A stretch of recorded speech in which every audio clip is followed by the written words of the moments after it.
என் பையன் ரொம்ப ஆக்டிவாக இருப்பான். சொல் பேச்சு கேட்க மாட்றான். ரொம்ப அடம் பண்ணிகிட்ருக்கான். என் படிப்பிலேயும் அவ்வளோ கான்சன்ட்ரேஷன் பண்ண மாட்றான். சரி என்ன ஏது ஏதாவது செக் பண்ணி பார்க்கலான்னு சொல்லிட்டு ஹாஸ்பிட்டலுக்கு கூட்டு போனோம். Child hospital. கூட்டு வந்து எங்கள் ஊர்லேருந்து பக்கத்தில் கடலூருக்கு போகணும். சரின்னு சொல்லிட்டு கூட்டிகிட்டு போனோம். சரி போகிறதுக்கு முன்னாடி குலதெய்வ கோயிலை கும்பிட்டுட்டு போகலாம் அப்படின்னு சொல்லிட்டு கோயிலுக்கு போனோம். ஆனால் என் பொண்ணு வரல. என் பையன் மட்டும்னு சொன்னால் புரிஞ்சுக்கிட்டான். வாப்பா இதான்ப்பா கும்பிட்டுட்டு போகணுன்னு சொல்லி. உள்ளே போயிட்டு கும்பிட்டுட்டு வந்தாச்சு. வந்து அப்புறம் காரில் திரும்ப ஏறி உக்காந்தாச்சு. காலையிலே எழுந்து நான் வந்து சமையல் எல்லாமே பண்ணிட்டேன்.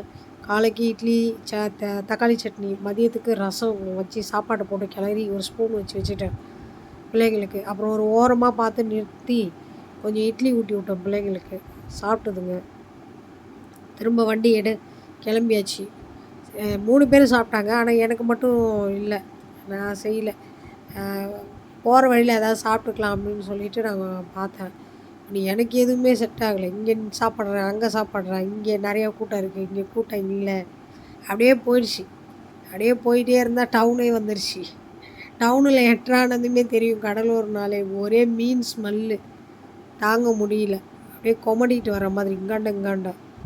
சரி அதில் வந்து என்னத்தை சாப்பிட்றது? சாப்பாடு வேணாம், எனக்கு ஒன்றும் வேணாம். அப்படியே பக்கத்துலேயே போனதுமே வந்துருச்சு மெயினே ஹாஸ்பிட்டலு. போயிட்டு கொஞ்ச நேரம் உட்காந்துருந்தோம் ஹாஸ்பிட்டலில். அப்புறம் உடனே டாக்டர் வந்துட்டாங்க. உள்ளே கூப்பிட்டு போயிட்டு ஒரு மணி நேரம் பேசினாங்க. எல்லாத்துக்குமே டான்னு பதில் சொன்னான்.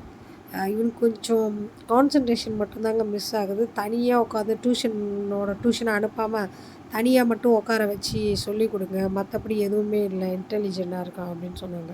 சரின்னு சொல்லிட்டு வந்துட்டேன். பக்கத்துலேயே பீச்சு தானே இருக்குது, போயிட்டு வரலாமே அப்படின்னு சொல்லிட்டு, இதை விட்டால் திரும்ப கூப்பிட்டு போக மாட்டார். வா நான் மொட்டை வெயில பீச்சுக்கு கூப்பிட்றேன், ஒரே ஆள் நீ தாண்டினார். பரவாயில்ல வா அப்படியே பார்த்துட்டு ஒரு இப்படி காட்டி விட்டுட்டு வந்துடலாம் பிள்ளைங்களுக்கு அப்படின்னு. இன்ன வரைக்கும் பீச் பார்த்ததில்ல. பிள்ளைங்க ஃபஸ்ட்டு வர பயப்பட்டுச்சுங்க. அதுக்கப்புறமா போய் என்ஜாய் பண்ண ஆரம்பிச்சிட்டு வரவே இல்லை. நான் நம்மளுக்கு கெட்ட நேரம் இருந்து ஏதாவது ஆயிடுச்சுன்னா என்ன பண்ணுறதுன்னு வான்னு சொல்லி தரன்னு பிடிச்சி இழுத்துட்டு வந்துட்டேன் நான் பிள்ளைங்கள. சரின்னு சொல்லி திரும்ப கிளம்பிட்டோம். மதிய சாப்பாடு இன்னும் சாப்பிடல பிள்ளைங்க. நான் காலையிலேருந்தே சாப்பிடல. நிறைய அலை வந்ததும் பயமாக இருந்தது. சரின்னு இழுத்துட்டு வந்தாச்சு. சரி போயிட்டே இருந்தோம். கேவி டெக்ஸ் வந்தது. எல்லாமே கேவி டெக்ஸ்னு ரொம்ப பிரபலமாக இருக்குது. அப்படி என்ன தான் இருக்குது கேவி டெக்ஸில்? எங்கள் ஊர் வரைக்கும் வந்து நோட்டீஸ் கொடுத்தாங்க. சரி உள்ளே போய் நான் பார்த்தே ஆகணும், ப்ளீஸ் என்னை கூப்பிட்டு போய், இதை விட்டால் இதுக்கப்புறம் நீங்கள் வரவே மாட்டேன் அப்படின்னு. சரி வான்னு சொல்லிட்டு உள்ளே போனோம். ஆனால் எங்கள் ஊருக்கும் இங்கே எடுக்கிறதுக்கும் நிறைய டிஃப்ரெண்ட் இருந்தது. அப்படியே எங்கள் ஊரில் 1000 ரூபா சேலை வந்து இங்கே 600 ரூபா. எங்கள் ஊரில் 800 ரூபாய்க்கு எடுத்த சேலை வந்து இங்கே 400 ரூபா. அப்படியே ஃபுல்லாக ஆஃபில் இருந்தது. எங்கள் ஊரில் எடுக்கிறதுக்கும் இங்கே இருக்கிறதுக்கும் பாதி ரேட்டு நிறைய இருந்தது. இது எடுக்கிறதா அது எடுக்கிறதான்னு ஃபுல்லாக பார்த்துக்கிட்டே இருந்தோம். அதுக்கப்புறம் கிட்ஸ் லைனும் பார்த்தோம். எல்லாமே பார்த்துட்டு ஒன்றுமே எடுக்கல. ஆனால் வந்தாச்சு. பக்கத்தில் பூங்கா இருந்தது. பிள்ளைங்க வந்து விளையாடிக்கிட்டே இருந்தது. சரி விளையாடிட்டுமே கொஞ்ச நேரம் விளையாட விட்டுட்டு இந்த மொட்டை வெயிலில் நின்றுக்கிட்டு அப்புறமா திரும்ப வான்னு சொல்லி ஊருக்கு கூட்டிகிட்டு போயாச்சு. கார் எடுத்துகிட்டு வீட்டுக்கும் போயிட்டோம் நாங்கள். வேறு எங்கேயும் போகலை.